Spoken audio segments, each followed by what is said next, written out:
Namaste and welcome back to Waking Up with Mindful Serenity. We're going to continue our exercise of pulling a concept from the jar and doing our best to answer it or speak to it in a few minutes. I will not actually reduce it to a specific time frame anymore. I've learned better not to do that. So I pulled out a concept from the jar and I'm going to take a deep breath. And the concept I pulled out, and I think it's spirituality. It's more than spiritual, so I'm thinking it's spirituality. The concept I pulled out is spirituality. And if I say the word spirituality to different people in different contexts, I'm going to get a mixture of different reactions. A lot of people will say, oh no, that's woo-woo, and they'll back away. And some people will say, oh, tell me more, what religion do you belong to? And they will speak about their own religions and their own, dogmas and doctrines. Spirituality, I learned, and I've done both of those over my life, looked at spirituality in both those ways.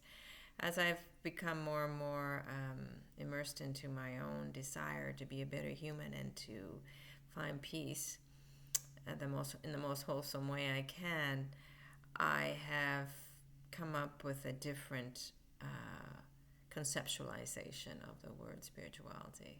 But I have to stress that it is a conceptualization. I'm using thoughts, words, symbols, ideas, and whatnot to explain something that is so beyond our human capability to explain. Spirituality is a desire, I think, or a willingness or a process of returning to the source of who we are. How's that? It's about going deeper. And that's all it is. It's about getting a little deeper, getting beyond the superficial existence that many of us live on and trapped on because we're identified with physical matter. We're identified with the body and thoughts and feelings and personalities as being all there is to this existence. And we seldom have the willingness or the know-how or the capability or even the wisdom to think that there is something deeper than that, which is on the surface, the superficial existence of our lives. We just are not able or unwilling to go deeper. And I think once we embrace the fact that there may be something deeper, then we are on a spiritual path and we're embracing the term spirituality as a concept, of course, but still embracing that concept and looking to see what it is pointing to. And that's all concepts do, right? They point to something deeper. They point to the felt experience of being. And the felt experience of being spiritual is being reconnected to who we truly are at the deepest level. What Maharishi would have called self-realization. Once we have realized self, we have become spiritual beings again. I know it is still a woo-woo concept for many people. We associate with all kinds of things with spirituality. Someone will look at me and say, oh, I know you believe in ghosts because you're spiritual. And I'm thinking, I seldom think of ghosts, but, but I suppose, I don't know. And some people will think, okay, you're a medium, or you want to be a medium, or you want to talk to dead people. And I'm thinking, no, that's not my cup of tea, and that's not where I'm going. And I still often question mediums who are out there, if they're really genuine or if they're seeking something egoic from their mission to talk to the dead and help people with their grieving process. I personally am very cautious with the term spirituality because I know these connotations are often associated with it, and I'm not fond of those connotations.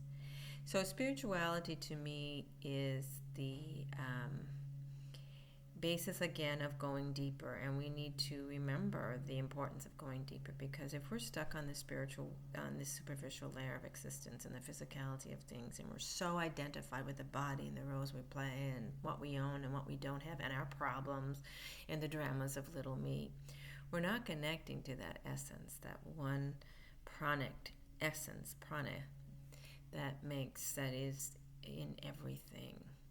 Spirituality can very, very much be equated with science, and people say, no, it's so non-scientific. You're either spiritual or you're scientific. You can't be both. But I like to think my mind works both ways. I love scientific data. I love validating with scientific evidence. At the same time, I know that if I am truly a scientist, I'm going to be open-minded to absolutely everything. I'm not going to be closed, because science is all about exploring the what-isness of everything, is it not? It is not about being closed-minded. As soon as we close our minds to a particular possibility, we are no longer using scientific method. So when we say that there is nothing deeper than the material body, nothing deeper than what we experience in this physical phenomenon of our lifetimes, then we are not being scientific, because we're not being willing to go deeper.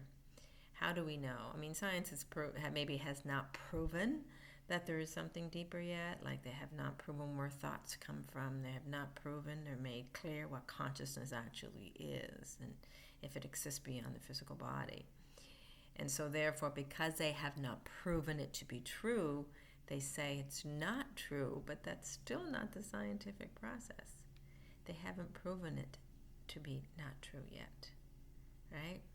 So there's a difference between not proving something to be true and proving it not to be true. We're going to keep that in mind. So there is that open question in my mind all the time. What is next? What is this self that Maharishi talked about? What does it mean to be self-realized? What is consciousness? What is this inner essence of me that some Christians may deem as the soul and a Hindu may deem as Atman, or, whatever the Mother Nature and Creator or other indigenous populations would describe that is inside all of us? What is that one vibrating energy field? Scientists would call it the Higgs field, possibly now, if he's a physicist. Did any research at CERN or looked into the research findings from CERN, might call it the Higgs field. But a yogi would still call it prana. And it doesn't matter what you call it, that vibrating energy that makes us all what we are. It's the same energy that vibrates in the cat. It vibrates in me, and it's in that chair even vibrates in me. It's one energy creating all matter as we see it. When I'm willing to explore what that energy is, even at the scientific level, I am embracing spirituality. And when I embrace spirituality in this way, I'm embracing science. So the two can go hand in hand, and we need to recognize that and allow for that, not to get caught up in the woo-woo-ness of the term spirituality, and actually be open-minded to explore what is beneath it that I have yet to understand, that science is yet to be able to measure with its very limited scientific tools, which is yet to be understood by the very limited human mind and the intellectual capacities we have, but in some way is felt at the deepest level. You recognize the reality of spiritual nature to everything when you're sitting out and watching a sunset, for example, or when you're sitting out listening to the robins sing and the breeze blowing through the trees on a beautiful day, and smelling, like right now, I have a bouquet of lilacs behind me, and what a beautiful aroma. Where does it come from? This world is so amazing in its physicality, as well as into that essence that lies beneath the physicality that I have yet to understand. It's just all so amazing, and I'm curious to explore it more and to understand it more at the very deepest of levels. Does that mean I'm non-scientific? Does it mean I'm non-spiritual? Or does it believe I'm spiritual and non-scientific? It really doesn't matter what you call it, I guess. Again, we come back to the concept of spirituality. It is just a concept. It doesn't matter what you call it. If you want to understand what is at the base and the essence of everything, and to reconnect with that, knowing somehow that you are a part of it, and at the same time you are it, then you are ready to embrace spirituality. You can call it Fred if you want to. You can call it whatever you want, but the process of wanting to go deeper is what this concept I pull out of the jar is all about. Anyway, I rambled on again. Thank you so much for joining me. I hope you have an amazing, amazing day. June is here and it's vibrating through my yard, and I hope it's vibrating through your yard, your life, and your heart. Thank you so much for joining me. Namaste.